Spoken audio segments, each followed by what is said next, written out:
Well, hi there. Good afternoon, and welcome to Prog Monster. My name is Murph. I am the host of this show, a show dedicated to progressive rock and other forms of rock music. So we're back here on day 24 of my series, Dynamic Duos. Today, I got my Cubs hat and my bear shirt.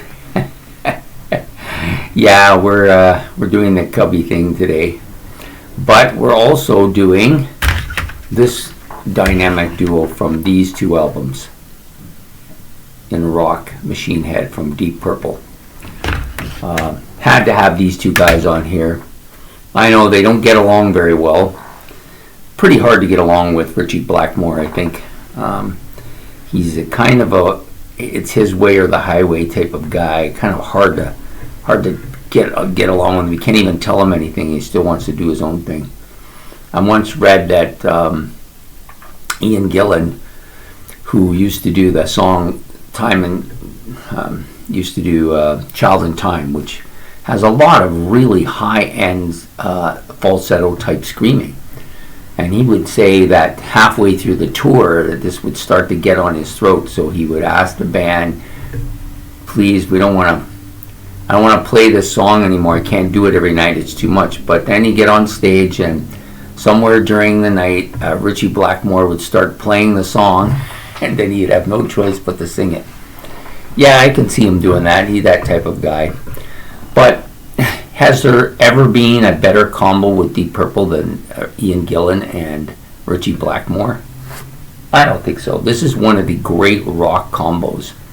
I don't know how many albums they did. I know they did these two for sure, and I got a couple more on the rack that I didn't pull off. I think it's somewhere around 4 or 5 albums together.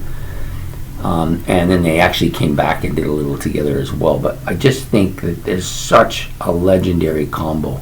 You got one guy here who has such a powerful voice and has the ability to make those screams like any. To me, he's the prototype for the heavy metal screamer here, and Ian Gillian. And this particular album, he's just off the charts on. Yeah, he does that on Black Sabbath as well, but yeah, just so good. Such a fantastic ability with his voice to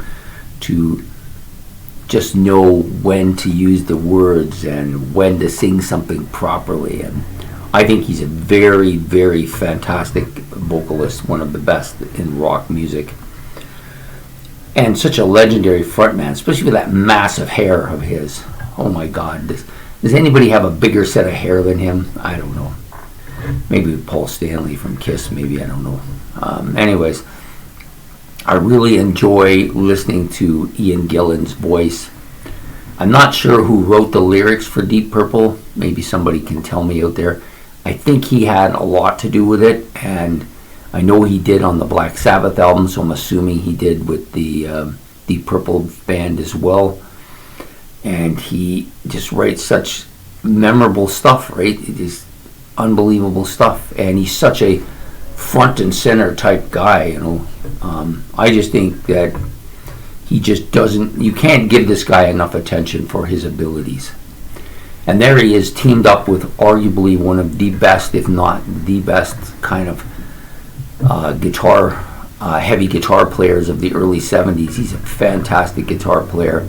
Some amazing hand movements with his fingers.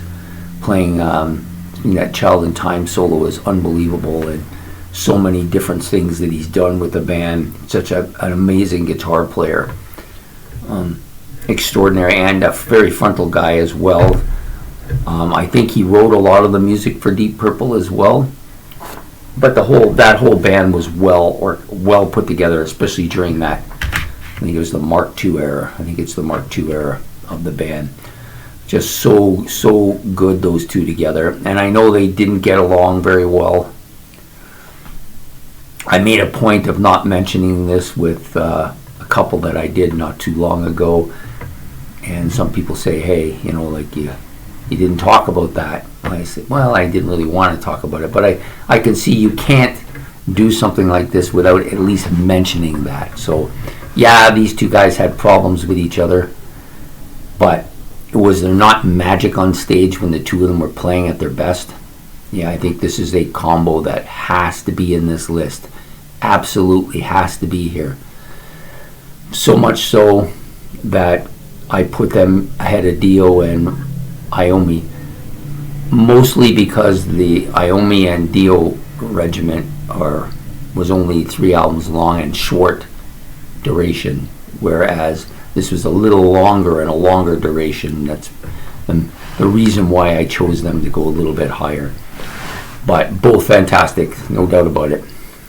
So I hope you've enjoyed this presentation of Deep Purple, Ian Gillian, Ritchie Blackmore, and my dynamic duos. Please come back for more, please. I really appreciate it. Please like and subscribe. That helps a lot as well.